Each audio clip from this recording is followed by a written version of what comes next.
Friends, ನಮಸ್ಕಾರ. ನಾವು ಇವತ್ತು ಹುರುಳಿ ಕಾಳಿನ ಮೊಳಕೆ dosa with green brinjal chutney, so ಇದು ಎರಡನ್ನೂ ಕೂಡ ಮಾಡ್ತಾ ಇದ್ದೇವೆ. ಸೊ ನಿಧಾನವಾಗಿ ನೋಡಿ. ಏನಂತ ಹೇಳಿದರೆ, ನಾನು ನೆನೆಸಿಟ್ಟಿರುವಂಥ ಅಕ್ಕಿಯನ್ನು ಒಂದು ಬೌಲ್ ತೊಗೊಂಡಿದ್ದೇನೆ. ಅದಾದ ನಂತರ ಮೊಳಕೆ ಬಂದಿರುವಂತಹ ಕಾಳನ್ನು, ಹುರುಳಿ ಕಾಳನ್ನು ಒಂದು ಬೌಲಷ್ಟು ತಗೊಂಡು 1 ಲೋಟ ನೀರನ್ನು ಹಾಕ್ಕೊಂಡು ರುಬ್ಕೊಳ್ತಾ ಇದ್ದೇವೆ ನೋಡಿ. ಸೊ ಇದನ್ನು ನೀವು ದೋಸೆ ಹಿಟ್ಟು ಹೇಗೆ ಹದ ಮಾಡ್ಕೋತೀರೋ ಅದೇ ರೀತಿಯಲ್ಲಿ ಮಾಡ್ಕೊಳ್ಬೇಕು ನೋಡಿ. ಇದನ್ನು ಒಂದು ಪಾತ್ರೆಗೆ ಹಾಕ್ಕೊಂಡಿದ್ದೇನೆ. ಚೆನ್ನಾಗಿ ನುಣ್ಣಗೆ ರುಬ್ಕೊಂಡು ರುಚಿಗೆ ತಕ್ಕಷ್ಟು ಉಪ್ಪು ಹಾಕಿ ಅದನ್ನು ಚೆನ್ನಾಗಿ ಮಿಕ್ಸ್ ಮಾಡಿದ್ದೇನೆ. ಅದಾದ ನಂತರ ದೋಸೆ ಮಾಡ್ಕೊಳ್ಳಿಕ್ಕೆ ತವವನ್ನು ಕಾಯಲಿಕ್ಕೆ ಇಟ್ಟಿದ್ದೇನೆ ನೋಡಿ. ಅದಕ್ಕೆ ಒಂದು ಈರುಳ್ಳಿಯನ್ನು ತಗೊಂಡಿದ್ದೇನೆ. ಸೊ ಅದನ್ನು ಚೆನ್ನಾಗಿ ಹಂಚಿ ಮೇಲೆ ಸವರಿ, ಆ ಎಣ್ಣೆ ಎಲ್ಲ ಚೆನ್ನಾಗಿ ಸೈಡಲ್ಲೆಲ್ಲ ಹೋದರೆ ತವ ಕೂಡ ಚೆನ್ನಾಗಿ ಕಾದಿರುತ್ತಲ್ಲ, ದೋಸೆ ಹಾಕುವಾಗ ತುಂಬ ಸ್ಮೂತಾಗಿ ಕ್ರಿಸ್ಪಿಯಾಗಿ ಬರುತ್ತೆ. ಸೊ ಅದಕ್ಕೋಸ್ಕರ ಈ ರೀತಿಯಾಗಿ ಮಾಡ್ತಾಯಿದ್ದೆ. ಯಾಕೆಂದರೆ ನಮ್ಮ ಹಿರಿಯರು ಇದೇ ರೀತಿಯಲ್ಲಿ ಮಾಡ್ತಾಯಿದ್ರು. ಒಂದು ಈರುಳ್ಳಿಯನ್ನು ತಗೊಂಡು ಹೆಂಚು ಮೇಲೆ ಈ ರೀತಿ ಸೌರೆ ಈ ರೀತಿ ಎಣ್ಣೆಲ್ಲ ಹಾಕೋದ್ರಿಂದ ದೋಸೆ ಚೆನ್ನಾಗಿ ಬರುತ್ತೆ ಅಂತ ಹೇಳ್ಕೊಡೋದ್ರಿಂದ ನಾನು ಈ ರೀತಿಯಾಗಿ ಮಾಡ್ತಾಯಿದ್ದೇನೆ. ಅದೇ ರೀತಿ ದೋಸೆ ಕೂಡ ತುಂಬ ಚೆನ್ನಾಗಿ ಬರುತ್ತೆ. ಸೊ ಇವಾಗ ನೋಡಿ, ಉರಿಯನ್ನು ಒಂದು ಮೀಡಿಯಮ್ ಫ್ಲೇಮ್ ಕೊಟ್ಟಿರೋದ್ರಿಂದ ಇವಾಗ ತವ ಕೂಡ ಕಾದಿದೆ. ಸೊ ಈಗ ತವ ಕಾದಿರೋದಕ್ಕೆ ನಾವೇನು ಮಾಡೋಣ, ದೋಸೆ ಹಿಟ್ಟನ್ನು ಹಾಕ್ಕೊಂಡು ಚೆನ್ನಾಗಿ ರೌಂಡ್ ಶೇಪಲ್ಲಿ ಹಾಕೋಣ ನೋಡಿ. ದೋಸೆ ಎಷ್ಟು ಚೆನ್ನಾಗಿ ಬರ್ತಾಯಿದೆ. ಇದನ್ನು ನೀವು ಅಕ್ಕಿಯನ್ನು ರಾತ್ರಿ ನೆನೆಸಿ ಬೆಳಗಿನ ಟೈಮಲ್ಲೇ ರುಬ್ಕೊಳ್ಬೋದು. ಇದೇನು ಪ್ರಾಬ್ಲಮ್ ಆಗೋಲ್ಲ. ದೋಸೆ ಅಷ್ಟೇ ಚೆನ್ನಾಗಿ ಬರುತ್ತೆ.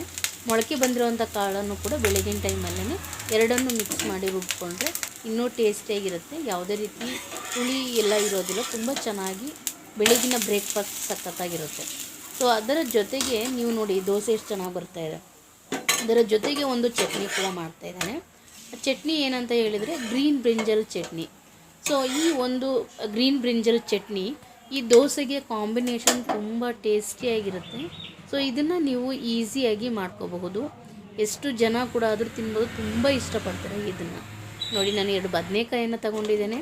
ಅದಾದ ನಂತರ ಬದನೆಕಾಯನ್ನು ಚೆನ್ನಾಗಿ ತೊಳೆದು ಸಣ್ಣದಾಗಿ ಕಟ್ ಮಾಡಿಕೊಂಡು ಒಂದು ಬಾಣಲೆಯನ್ನು ಕಾಯಲಿಕ್ಕೆ ಇಟ್ಟಿದ್ದೇನೆ. ಸೊ ಅದಕ್ಕೆ 1 ಚಮಚಷ್ಟು ಎಣ್ಣೆಯನ್ನು ಕೂಡ ಹಾಕ್ಕೊಂಡಿದ್ದೇನೆ. ಈಗ ಎಣ್ಣೆಯನ್ನು ಕಾದಿರುತ್ತಲ್ಲ, ಸೊ ಅದಕ್ಕೇ ಬದನೆಕಾಯನ್ನು ಹಾಕ್ಕೊಂಡು ಚೆನ್ನಾಗಿ ಫ್ರೈ ಮಾಡ್ಕೊಳ್ಬೇಕು. ಯಾಕೆಂದರೆ ಇದು ಚೆನ್ನಾಗಿ ಫ್ರೈ ಆದ್ರೇ ನಮಗೆ ಚಟ್ನಿ ಕೂಡ ತುಂಬ ಟೇಸ್ಟಿಯಾಗಿರುತ್ತಲ್ಲ. ಸೊ ಅದಕ್ಕೋಸ್ಕರ ನಾನು ಬದನೆಕಾಯನ್ನು ಕಾದಿರುವಂಥ ಬಾಣಲೆಗೆ ಎಣ್ಣೆ ಹಾಕಿರೋದಕ್ಕೆ ಚೆನ್ನಾಗಿ ಫ್ರೈ ಮಾಡ್ಕೊಳ್ತಾ ಇದ್ದೇನೆ ನೋಡಿ. ಸೊ ಈ ರೀತಿ ಮೀಡಿಯಮ್ ಫ್ಲೇಮಲ್ಲೇ ಚೆನ್ನಾಗಿ ಇದನ್ನು ಬದನೆಕಾಯಿನ ಚೆನ್ನಾಗಿ ಫ್ರೈ ಮಾಡ್ಕೊಳ್ಳಿ. ಸೊ ನೋಡಿ, ಈ ರೀತಿ ಕಲರ್ ಚೆನ್ನಾಗಿ ಬರಬೇಕು. ಒಳ್ಳೆ ಘಮ ಕೂಡ ಬರ್ತಾಯಿದೆ. ತುಂಬ ಟೇಸ್ಟಿಯಾಗಿರುತ್ತೆ ನೋಡಿ. ಈ ರೀತಿಯಾಗಿ ಚೆನ್ನಾಗಿ ಹುರಿದ್ಕೊಂಡಿದ್ದೇವೆ. ಅದರ ಜೊತೆಗೆ ಒಂದು 4 ಮೆಣಸಿನ್ಕಾಯನ್ನು ತಗೊಂಡಿದ್ದೇನೆ. ಆ 4 ಮೆಣಸಿನ್ಕಾಯನ್ನು ಕೂಡ ಇದರ ಜೊತೆಗೇ ಮಿಕ್ಸ್ ಮಾಡಿಕೊಂಡು ಫ್ರೈ ಮಾಡ್ಕೊಳ್ಳೋಣ. ಇದನ್ನು ನೋಡಿ, ಈ ರೀತಿ ಚೆನ್ನಾಗಿ ಫ್ರೈ ಮಾಡ್ಕೊಳ್ಳೋಣ. ಅದಾದ ನಂತರ ಒಂದು 4-5 ಕರಿಬೇವನ್ನು ತಗೊಂಡು ಇದರ ಜೊತೆಗೆ ಮಿಕ್ಸ್ ಮಾಡ್ಕೊಂಡು ಫ್ರೈ ಮಾಡ್ಕೊಳ್ಳೋಣ ನೋಡಿ. ಇವಾಗ ಏನು ಫ್ರೈ ಆಗಿರುತ್ತಲ್ಲ, ಚೆನ್ನಾಗಿ ಫ್ರೈ ಆದದನ್ನು ಗ್ಯಾಸ್ ಸ್ಟವನ್ನು ಆಫ್ ಮಾಡಿ, ಸೊ ಒಂದು ಪ್ಲೇಟಲ್ಲಿ ಹಾಕ್ಕೊಂಡಿದ್ದೇನೆ. ಇದನ್ನು ಇವಾಗ ಮಿಕ್ಸಿ ಜಾರಿಗೆ ಹಾಕ್ಕೊಳ್ಳೋಣ. ಆರಿದೆ ಕೂಡ. ಸೊ ಅದನ್ನು ಇವಾಗ ನೋಡಿ, ರುಚಿಗೆ ತಕ್ಕಷ್ಟು ಉಪ್ಪು, ಜೀರಿಗೆ, ಹುಣಸೆಹಣ್ಣು, ಬೆಳ್ಳುಳ್ಳಿ, ಕೊತ್ತಂಬರಿ ಸೊಪ್ಪು ಇದಿಷ್ಟನ್ನು ತೊಗೊಂಡು ಮಿಕ್ಸಿ ಜಾರಿಗೆ ಹಾಕ್ಕೊಂಡು ಇವಾಗ ರುಬ್ಕೊಳ್ಳೋಣ. ರುಬ್ಕೊಂಡು ಆದ ನಂತರ ಏನು ಮಾಡೋಣ, ನಾವು ಒಂದು ಬಾಣಲೆಯನ್ನು ಕಾಯಲಿಕ್ಕೆ ಇಟ್ಟಿದ್ದೀವಲ್ಲ, ಸೊ ಅದಕ್ಕೆ ಒಂದು ಸ್ವಲ್ಪ ಸಾಸಿವೆ ಮತ್ತು ಕರಿಬೇವನ್ನು ಹಾಕ್ಕೊಂಡು ಫ್ರೈ ಮಾಡ್ಕೊಳ್ಳೋಣ. ಅದರ ನಂತರ ರುಬ್ಬಿಟ್ಟಿರುವಂಥ ಚಟ್ನಿಯನ್ನು ಕೂಡ ಮಿಕ್ಸ್ ಮಾಡ್ಕೊಳ್ಳೋಣ. ಏನಕ್ಕೆ ಇದನ್ನು ನಾನು ಮಿಕ್ಸ್ ಮಾಡಿ ಈ ಥರ ಒಗ್ಗರಣೆ ಕೊಡಬೇಕು ಅಂತ ಹೇಳಿದ್ರೆ ಇನ್ನೂ ಟೇಸ್ಟ್ ಬರುತ್ತೆ. ಅದು ಏನು ಕೆಮ್ಮು ಇದೆಲ್ಲ ಬರೋದಿಲ್ಲ.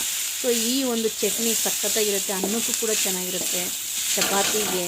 ಅದಲ್ಲದೆ ನೀವು ಮುದ್ದೆಗೂ ಕೂಡ ಸೈಡ್ ಇದರಲ್ಲಿ ತಿನ್ಬೋದು. ತುಂಬ ಟೇಸ್ಟಿಯಾಗಿರುತ್ತೆ ನೋಡಿ. ಚಟ್ನಿ ಕೂಡ ರೆಡಿಯಾಗಿದೆ. ಸೊ ಈಗಾಗ ಅದನ್ನು ಆಫ್ ಮಾಡಿದ್ದೇನೆ ನೋಡಿ. ದೋಸೆ ಏನು ಮಾಡಿದ್ದೀವಲ್ಲ, ಆ ದೋಸೆ ಜೊತೆಗೆ ಚಟ್ನಿ ಸೂಪರ್ ಟೇಸ್ಟಿ.